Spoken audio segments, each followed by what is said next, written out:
Hello everyone, welcome back to my YouTube channel Ravi Cloud Physics.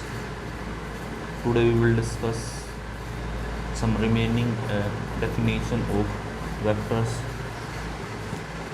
बच्चों हमने previous lecture के अंदर negative vector तक पढ़ लिया था. अब इसके बाद कुछ स्टेटमेंट बचते हैं, उनको हम आज पढ़ेंगे.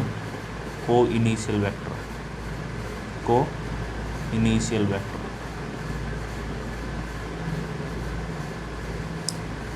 अब इसके नाम से आपको पता लग रहा है को इनिशियल, यानी having the same common point. Okay, common point. ठीक है, दी इनका स्टार्टिंग पॉइंट क्या होगा? कॉमन. दी वेक्टर्स स्टेटमेंट लिखेंगे. The vectors are set to be coinitial if their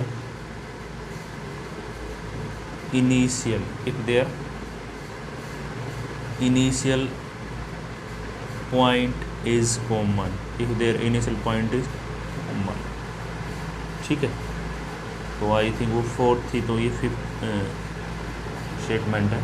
को इनिशियल वेक्टर क्या है? The vector are set to be coinitial if their initial point is common. अगर उनका initial point common है, इस type के vector को क्या हम बोलेंगे? को इनिशियल वेक्टर. जैसा कि आप ये समझ सकते हो, एक वेक्टर ऐसे है, ये वेक्टर ऐसे, इनका स्टार्टिंग पॉइंट कॉमन है. ये बी वेक्टर है, ये ए वेक्टर है. ठीक है, तो इस टाइप के वेक्टर को बोलेंगे को इनिशियल वेक्टर इसको. ठीक है, तो यहाँ पे ए बी को इनिशियल. इसके बाद next one is collinear vector.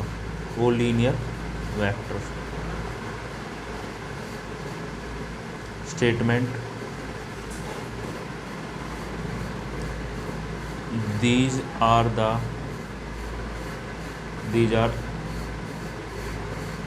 those vectors which are having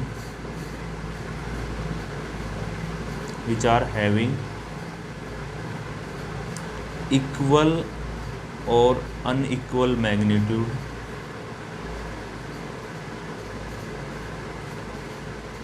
and are acting along the parallel straight lines. ये ऐसे वेक्टर है जिनका मैग्नीट्यूड में भी इक्वल और अनइक्वल हो सकता है, लेकिन जो एक्ट करेंगे acting along the parallel straight line. Okay, उन वेक्टर को क्या बोलेंगे? Equal vector. Like this,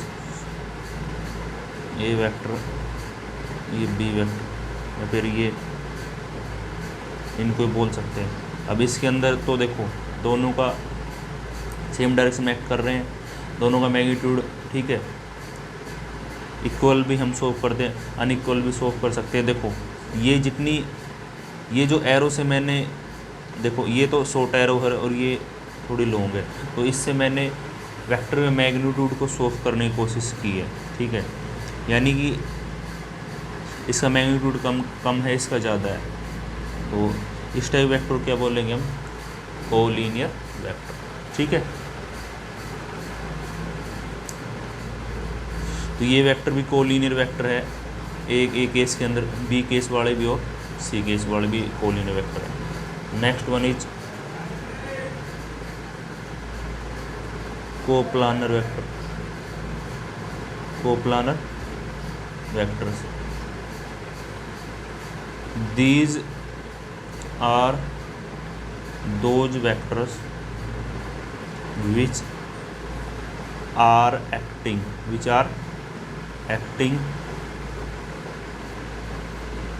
in the same plane. ये वेक्टर ऐसे हैं जो सेम प्लेन में एक्ट करेंगे. ठीक है, इस टाइप के वेक्टर को क्या बोलेंगे? Collinear vector. जैसे ये वेक्टर है, ए वेक्टर है एक, ये दूसरा वेक्टर है बी वेक्टर है, और ये सी वेक्टर है. तो ये जो एक्ट कर रहे हैं, ये एक्ट कर रहे हैं in the plane of paper, plane of paper के अंदर एक्ट कर रहे हैं तो इस टाइप के वेक्टर को बोलेंगे कोप्लानर वेक्टर। ठीक है, नेक्स्ट वन इज, इसके बाद जो है वो हम पढ़ेंगे localised vector. Localised vector, it is that vector whose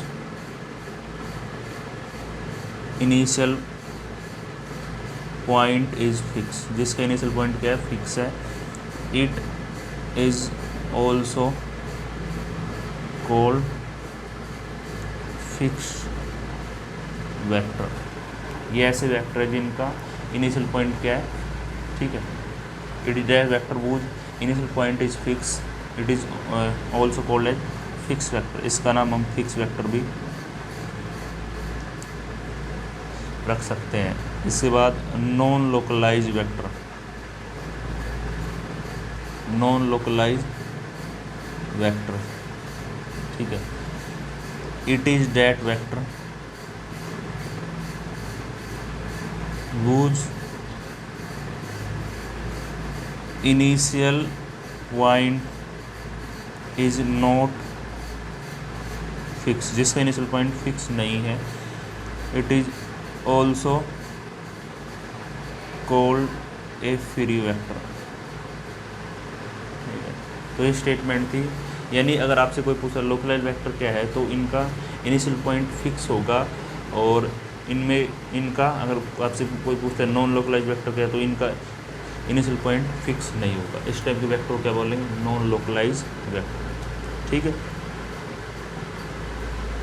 तो बच्चों यहाँ से जो वेक्टर की जो कुछ स्टेटमेंट होती हैं, जनरल स्टेटमेंट, वो हमने पढ़ ली है। अब हम नेक्स्ट लेक्चर के अंदर position vector and displacement vector के बारे में स्टडी करेंगे अच्छे से।